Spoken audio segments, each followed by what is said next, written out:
Hello everyone, good morning. आप सब लोग सोचते होंगे कि मैं नाइट में भी गुड मॉर्निंग क्यों बोलती हूँ।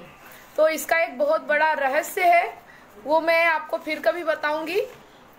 तो हमारा लेसन 24 तक कंप्लीट हो गया था और आज मैं थोड़ा लेट हो गई हूँ क्योंकि आज मैं 8:30 बजे घूमने चली गई थी। हमारे पीतमपुर में बहुत अच्छा मेला लगा हुआ था, तो थोड़ा मैं उसमें बिजी हो गई थी, तो सॉरी। और थोड़ा टाइम हमारा आगे बढ़ गया है, लेकिन फिर भी बिना किताब पढ़े मुझे चैन नहीं पड़ा। तो मैंने सोचा टाइम तो हो गया है लेकिन पढ़ती हूँ। तो चलिए मैं शुरू करती हूँ। खंड 5 सेल के कदम, लेसन 25 सेल के पहले की सेल। एक बार जब मैं एक बड़े शिप की डेक पर खड़ा था तो मैं मियामी फ्लोरिडा के डाक को देख रहा था। उस समय मैंने ऐसी चीज देखी जिसने मुझे यह महत्वपूर्ण सबक सिखाया कि संभावित ग्राहक से मिलने की शैली कैसी होनी चाहिए, और मुझे यह सीखने की बहुत जरूरत थी। उस समय सेलिंग मेरे दिमाग से कोसों दूर थी। मैं छुट्टियां मना रहा था। जब शिप पायर के करीब पहुंचा तो एक जहाजी ने कुछ ऐसी चीज फेंकी जो बेसबॉल की तरह दिख रही थी, जिसके साथ एक पतली रस्सी बंधी हुई थी। पायर पर खड़े एक अटेंडेंट ने अपनी बाहें फैलाई, परंतु बाल उसके सिर के ऊपर से निकल गई और रस्सी बाह के ऊपर गिरी। जब उसने रस्सी का डेक पर खींचा तो मैंने देखा कि इस रस्सी से एक मोटी रस्सी भी बंधी हुई थी जो पानी में पायर की तरफ बढ़ रही थी। गला थोड़ा खराब हो रहा था तो मैं ठीक कर लेती हूँ। जल्दी ही अटेंडेंट ने मोटी रस्सी को ऊंचे लोहे के स्तंभ बोलार्ड के चारों तरफ बांध दिया। धीरे धीरे जहाज पायर के किनारे आया और डाक में बंध गया। तभी मेरे दिमाग में कौंधा कि मैं कई अच्छे संभावनापूर्ण दिखने वाले ग्राहकों को सिर्फ इसलिए खो रहा था क्योंकि मेरी अप्रोच गलत थी। मैं उन्हें हांसर फेंकने की कोशिश कर रहा था। उदाहरण के तौर पर कुछ दिन पहले की बात है, एक होलसेल बेकर ने मुझे अपनी बेकरी के डिलीवरी प्लेटफॉर्म से बाहर फेंकने की धमकी दी थी। मैं बिना अपॉइंटमेंट लिए उसकी बेकरी में घुस गया था और इससे पहले कि वह यह समझ पाता कि मैं कौन था, किस कंपनी की तरफ से आया था और कहाँ क्या चाहता था, मैंने सेल्स टॉक शुरू कर दी। कोई ताज्जुब नहीं कि वह इतना अशिष्ट हो गया। उसने मुझे वही लौटाया जो मैंने उसे दिया था। अब मुझे हैरानी है कि मैंने इतनी भारी मूर्खता कैसे कर दी थी। जब मैं छुट्टियों से घर लौटा तो मैंने अप्रोच या ग्राहक से मिलने का शैली के बारे में जितनी भी सामग्री मिल सकती थी वह सब पढ़ना शुरू की। मैंने अधिक अनुभवी और अधिक उम्र के सेल्समैनों से इस बारे में पूछा। मुझे आश्चर्य हुआ जब उनसे कई ने कहा अप्रोच सेल में सबसे मुश्किल कदम है। अब मेरी समझ में आया कि मैं किसी आदमी से मिलने जाने से पहले उसके ऑफिस के सामने चक्कर क्यों लगाया करता था और इतना नर्वस क्यों हो जाता था। मैं ये नहीं जानता था कि उससे किस तरह मिला जाए। मुझे डर था कि मुझे अपनी बात कहने का मौका दिए बिना ही वहां से भगा दिया जाएगा।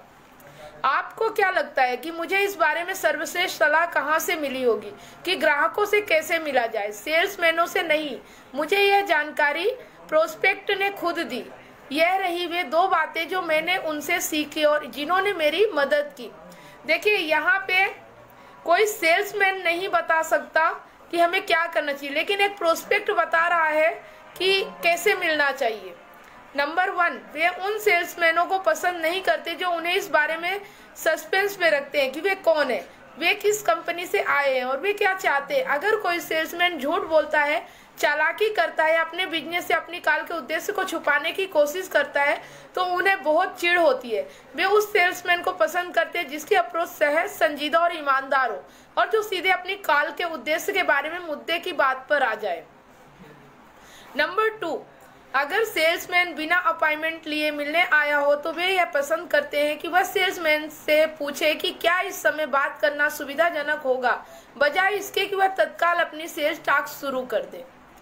सालों बाद मैंने न्यूयॉर्क सिटी के अपने दोस्त रिचर्ड बोर्डन की बातें सुनी। यह प्रसिद्ध सेल्स लेक्चर और परामर्शदाता सेल्समैनों को बता रहे थे, अगर आप पहले अपने ग्राहक को यह नहीं बताते कि आपकी बातें सुनना क्यों महत्वपूर्ण है, तो फिर उसे सेल्स स्टोरी सुनाने से कोई खास फायदा नहीं। होगा, इसलिए हर कॉल में पहले 10 सेकंड इस बात में लगाएं कि आप अपनी पूरी कहानी सुनाने के लिए उतना समय खरीदें जिसकी आपको जरूरत है। अपने प्रोडक्ट को बेचने की कोशिश करने से पहले इंटरव्यू को सेल करें। अगर मैं किसी आदमी से बिना अपॉइंटमेंट लिए मिलने जाता हूं तो मैं सीधे कह देता हूं, मिस्टर विल्सन, मेरा नाम बिटगर है, फ्रेंड बिटगर, मैं fidelity mutual life insurance company से आया हूं। आपके मित्र बिक राइडेनार ने मुझसे कहा था कि मैं जब इस तरफ से गुजरूं तो आपसे मिल लूं। क्या मैं आपसे अभी कुछ मिनट बात कर सकता हूं या आप बाद में मिलना पसंद करेंगे? आमतौर पर वह यही कहेगा, कहिए, या आप मुझसे किस बारे में बात करना चाहते हैं? आपके बारे में। मेरा जवाब होता है, मेरे बारे में क्या? वह आमतौर पर पूछता है। अब अप्रोच का सबसे महत्वपूर्ण क्षण आ गया है। अगर आप इस सवाल का तत्काल या संतोषजनक जवाब देने के लिए तैयार नहीं है तो बेहतर यही होगा कि आप वह कॉल करें ही नहीं। अगर आप यह बताते हैं कि आप उसे कुछ बेचना चाहते हैं जिससे उसके पैसे खर्च होंगे, तो आप एक तरफ से उसे यह बता रहे हैं कि आप उसकी समस्याएं बढ़ाना चाहते हैं। उसके पास पहले से ही अपने डेस्क ड्रॉअर में रखे बिलों का भुगतान करने की बहुत चिंताएं हैं और वह इस उधेड़-बुन में है कि अपने खर्च को कम कैसे किया जाए। परंतु अगर आप उसकी किसी महत्वपूर्ण समस्या पर बात करना चाहते हैं तो वह आपके साथ किसी भी ऐसे विचार के बारे में बात करने के लिए उत्सुक रहेगा जिससे उसकी समस्या सुलझ सके। गृहिणी के पास सेल्समैन से नए रेफ्रिजरेटर खरीदने के बारे में बात करने का समय नहीं होता, परंतु वह मीट, बटर, अंडे और दूध की बढ़ती कीमतों के बारे में चिंतित रहती। वह सचमुच यह सुनने के लिए बहुत उत्सुक होती है कि किस तरह व्यर्थ के खर्चे को कम किया जा सकता है और भोजन की कीमत को कम किया जा सकता है। व्यस्त युवक जूनियर चैम्बर ऑफ कॉमर्स में शामिल होने में रुचि नहीं लेता, परंतु अधिक दोस्त बनाने में, प्रसिद्ध होने में, अपने समुदाय में सम्मान पाने में और अपनी आमदनी को बढ़ाने की संभावना में जबरदस्त रुचि लेता है। कई बार तो सफल अप्रोच में किसी तरह की अप्रोच टॉक की जरूरत ही नहीं होती। मैं आपको कुछ उदाहरण देना चाहूंगा। हाल ही में मेरे घर पर एक शाम को मेरे एक मित्र ने, जो एक प्रसिद्ध मैन्युफैक्चरिंग कंपनी से लंबे समय तक जुड़ा रहा है, मुझे यह कहानी सुनाई। फिलाडेल्फिया के बाहर सेल्समैन के रूप में यह मेरी पहली ट्रिप थी। मैं पहले कभी न्यूयॉर्क सिटी नहीं गया था। उस बड़े शहर से पहले का आखिरी स्टॉप न्यूयॉर्क था। जब मैं अपने प्रोस्पेक्ट के स्टोर में घुसा तो वह ग्राहक के साथ व्यस्त था। उसकी 5 साल की बच्ची फर्श पर खेल रही थी। वह एक प्यारी सी बच्ची थी और हम पल भर में ही दोस्त बन गए। मैंने उसके साथ सामान के बंडलों के चारों तरफ कई खेल खेले। जब उस बच्ची का पिता थोड़ा फ्री हुआ तो मैंने अपना परिचय दिया और उसने कहा, हमने आपकी कंपनी से काफी समय में कुछ नहीं खरीदा है। मैंने उसके साथ बिजनेस की चर्चा नहीं की थी, मैंने तो उसके छोटी बच्ची के बारे में बातें की थी। उसने कहा, मैं देख सकता हूँ कि आप मेरी छोटी बच्ची को पसंद करते हैं। क्या आप आज रात को उसकी बर्थडे पार्टी में आना पसंद करेंगे? हम इस स्टोर के ऊपर ही रहते हैं।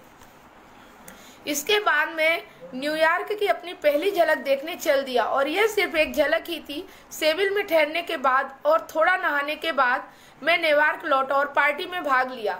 उस समय का हर मिनट आनंददायक था। मैं वहां आधी रात तक ठहरा। जब मैं चलने लगा तो मैं बहुत रोमांचित था। हमारी कंपनी को उस ग्राहक ने अब तक का सबसे बड़ा ऑर्डर दिया था। मैंने उसे कुछ बेचने की कोशिश नहीं की थी, मैंने तो सिर्फ उस छोटी लड़की से मधुर व्यवहार करने के लिए समय निकाला था। इस तरह की अप्रोच कभी असफल नहीं होती। यह सेल्समैन इतना विनम्र था कि उसने मुझे अपने नाम के प्रयोग की अनुमति नहीं दी, परंतु वह बाद में अपनी कंपनी का सेल्स मैनेजर बना, फिर जनरल मैनेजर और आखिरकार प्रेसिडेंट बन गया। एक ऐसी कंपनी का जिसने 100 से भी अधिक साल में अपनी श्रेष्ठता सिद्ध कर दी है। अपने 25 साल के सेलिंग अनुभव में उसने मुझे आगे बताया, मुझे यह अप्रोच सबसे अच्छी लगी है कि पहले यह पता लगाए कि प्रोस्पेक्ट की हावी क्या है और फिर आप उसी हावी के बारे में बात करें। आपको हमेशा खेलने के लिए कोई बच्ची नहीं मिलेगी, आपको हमेशा हॉबी के बारे में बोलने का मौका नहीं मिलेगा, परंतु दोस्ताना होने का कोई न कोई तरीका हमेशा मौजूद होता है। मैं हाल ही में अपने एक मित्र लेस्टर एच सिंगल के साथ लंच कर रहा था। वे कैम्पटन न्यू जर्सी में सिंगल लेदर कंपनी के प्रेसिडेंट है। लेस्टर जितने काबिल सेल्समैन मैंने कम ही देखे हैं। उन्होंने कहा, कई साल पहले जब मैं एक युवा सेल्समैन था, मैं न्यूयॉर्क राज्य के एक बड़े निर्माता के यहाँ कॉल पर गया। उसने मुझे देखकर चिढ़ने का अभिनय करते हुए कहा, आई एम सॉरी, पर मैं आपको आज बिल्कुल भी समय नहीं दे सकता। मैं लंच करने जा रहा हूँ। यह महसूस करते हुए कि किसी असामान्य अप्रोच की जल्दी ही जरूरत है, मैंने कहा, क्या आप अपने साथ मुझे भी लंच पर ले चलेंगे मिस्टर पिट्स? वह थोड़ा आश्चर्यचकित हुआ, परंतु उसने कहा, बिल्कुल आइए। हमने जब लंच किया तो मैंने उससे बिजनेस के बारे में एक शब्द भी नहीं कहा। जब हम उसके ऑफिस में वापस लौटे तो उसने मुझे एक छोटा ऑर्डर दिया। उससे मुझे मिलने वाला यह पहला ऑर्डर था, परंतु यह एक अच्छे बिजनेस की शुरुआत थी, एक ऐसा बिजनेस जो कई सालों तक चलता रहा। मई 1945 में मैं एनएल को ओक्लाहोमा में था। वहां पर मैंने डीन नीमेयर नाम के रिटेल शू सेल्समैन के बारे में सुना, जिसने हाल ही में एक दिन में 105 जोड़ी जूते बेचकर एक तरह का विश्व रिकॉर्ड कायम किया था। हर सेल के एक अलग अकेली सेल थी जो उसने 87 महिलाओं और बच्चों को की थी। मैं इस आदमी से बात करना चाहता था, इसलिए मैं उस स्टोर में गया जहां मिस्टर नीमेयर काम करते थे और उनसे पूछा कि उन्होंने ऐसा किस तरह किया। उन्होंने कहा, यह सब अप्रोच की वजह से हुआ है। आप ग्राहक को दुकान के गेट पर किस तरह से अप्रोच करते हैं, उसी से या तो ग्राहक खरीदता है या फिर नहीं खरीदता। मैं यह देखने के लिए उत्सुक था कि उसकी बात का क्या अर्थ है, इसलिए मैंने उस सुबह उसे एक्शन में देखा। वह सचमुच ग्राहक को सहज अनुभव कराता है। वह एक सच्ची और दिल से निकली मुस्कान के साथ जाता है और ग्राहक से दरवाजे पर मिलता है। डीन के सहज, आरामदेह, मददगार तरीके से ग्राहक खुश होता है कि वह सही स्टोर में आया है। बैठने से पहले ही ग्राहक उसका माल खरीद चुका होता है। इन तीन आदमियों ने अपनी अप्रोच में सेलिंग के पहले और शायद सबसे महत्वपूर्ण कदम का प्रयोग किया। सबसे पहले खुद को बेचो। मैंने पाया है कि मैं अप्रोच में जो भी करता हूँ, आमतौर पर उससे यह तय होता है कि मैं ग्राहक के दिमाग में कहां पर खड़ा हूं। मैं ऑर्डर लेने वाला हूं या सलाहकार। अगर मेरी अप्रोच सही है तो जब मैं अपनी सेल्स प्रस्तुति देता हूं तो इंटरव्यू मेरे हिसाब से चलता है। अगर मैं इस शैली में असफल होता हूं तो इंटरव्यू ग्राहक के हिसाब से चलता है। मैं इस अध्याय के अंत में उस अप्रोच टाक को बताना चाहूंगा जिसका प्रयोग मैं करता हूं। इस टाक को विकसित करने में मुझे कई साल लगे और यह अब मेरे लिए अमूल्य है। मैं आपको यह सलाह देना चाहूंगा कि आप अपने सेलिंग के विशिष्ट क्षेत्र में इसके किसी हिस्से का अनुवाद करके इसका इस्तेमाल करें। मैं मिस्टर कोथे, मैं आपके वाले, आपकी आंखों के रंग से आपकी स्थिति नहीं बता सकता। ठीक उसी तरह जिस तरह की अगर मैं किसी डॉक्टर के ऑफिस में जाऊं और उसे कुछ भी बताने से मना कर दूं, तो डॉक्टर मेरी स्थिति या बीमारी को कैसे समझ सकता है? वह डॉक्टर मेरे लिए ज्यादा कुछ नहीं कर पाएगा, नहीं क्या? मिस्टर कोथे आमतौर पर मुस्कुराते हुए, नहीं, यह सही है। मैं तो आपके साथ मेरी यह स्थिति है। बेहतर होगा कि आप कुछ हद तक मुझे अपने विश्वास में ले ले। दूसरे शब्दों में मैं आपको यह बता सकता हूं कि कुछ विचार भविष्य में कभी आपके लिए मूल्यवान साबित होंगे, परंतु उससे पहले मैं आपसे कुछ सवाल पूछना चाहूंगा। मिस्टर कोथे, पूछिए, आपके क्या सवाल है? अगर मैं आपसे कुछ ऐसे सवाल पूछूं जिनके जवाब आप ना देना चाहें तो मैं बुरा नहीं मानूंगा। मैं समझता हूं, परंतु अगर आपकी और मेरी बातें आपको तीसरे आदमी से सुनने को मिले तो इसका मतलब यह होगा कि आपने उन्हें बताया है, क्योंकि मैं यह बातें किसी को भी नहीं बताऊंगा। यह चर्चा पूरी तरह गोपनीय रहेगी। क्वेश्चनियर, मैंने पाया है ग्राहक हमेशा मेरे सवालों के सहजता से तभी जवाब देता है जब मैं अपनी क्वेश्चनियर को तब तक ना निकालूं जब तक कि वह पहले सवाल का जवाब ना दे रहा हो। मैं उसकी तरफ सीधे देखते हुए और उसके बातों को पूरी रुचि के साथ सुनते हुए ऐसा करता हूं।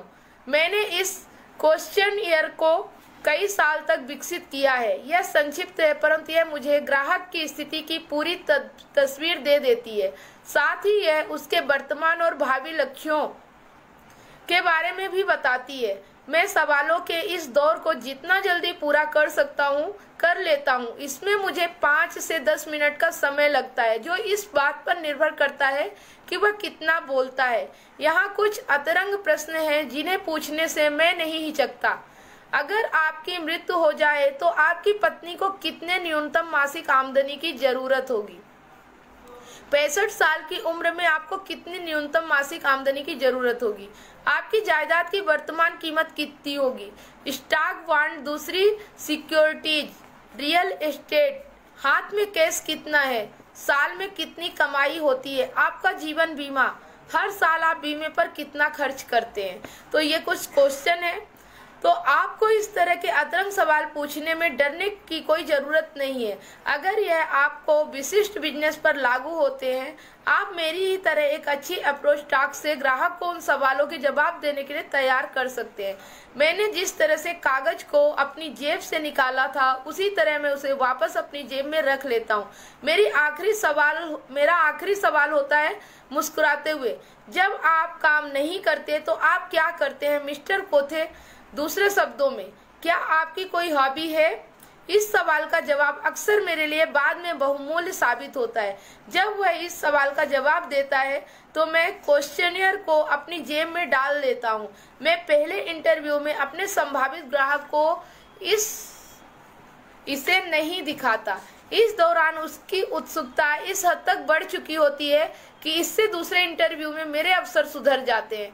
जब मैं जानकारी हासिल कर लेता हूं तो मैं जितनी जल्दी बाहर निकल सकता हूं बाहर निकल जाता हूं।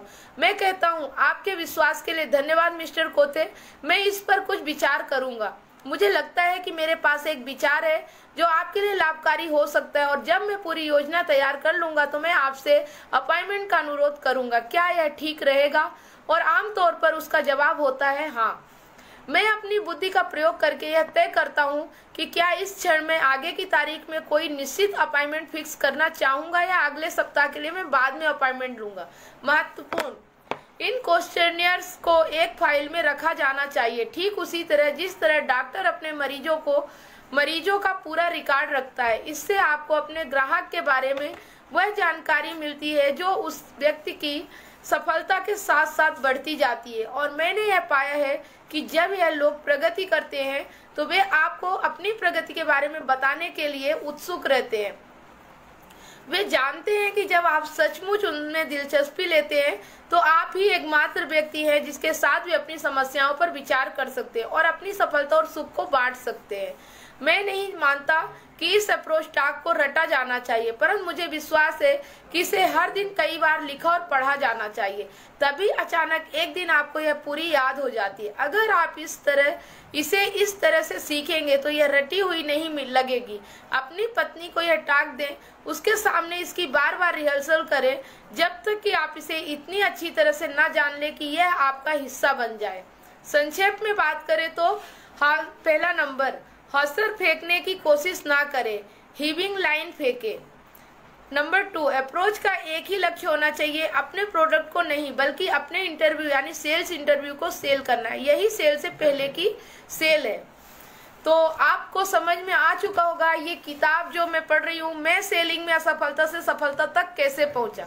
इस पुस्तक का मेन कारण यही है कि अगर आप इस पुस्तक की पढ़ी हुई हर बात को अपनी लाइफ में आजमाने लगे, अपनी लाइफ में उतार लेते हैं, तो आपको सेलिंग में कोई भी असफल नहीं कर सकता। अगर आप डायरेक्ट सेलिंग में हैं और आप इस किताब को पढ़ रहे हैं तो आप डायरेक्ट सेलिंग में महारत हासिल करेंगे, असफलता में सफलता हासिल करेंगे। अगर आप आज तक असफल होते हुए आ रहे हैं तो जो मैं ये बुक पढ़ रही हूँ इसे लेसन बाय लेसन 1 से लेके 25 तक अभी हो चुका है। इसके सारे लेसन आपको मेरे फेसबुक पेज पे मिल जाएंगे, तो आप इसे सुन सकते हैं और सुन के समझ सकते हैं कि कहाँ पे क्या कमियां रह गई थी जिसकी वजह से सेल्स में असफलता मिल रही है। तो ठीक है, मिलते हैं कल 8:30 बजे एक नए लेसन के साथ, लेसन 26, अपॉइंटमेंट लेने का रहस्य। कल हम सीखेंगे अपॉइंटमेंट लेने का रहस्य। तो ठीक है, आप सब लोगों को बहुत बहुत धन्यवाद। कि मेरे इस लाइव बुक रीडिंग से आप सब लोग देखते हैं और आप सबको थोड़ा बहुत भी अगर लाभ होता है तो मैं अपने आप को बहुत धन्य समझूंगी कि मैंने कोई अच्छा काम किया। Thank you.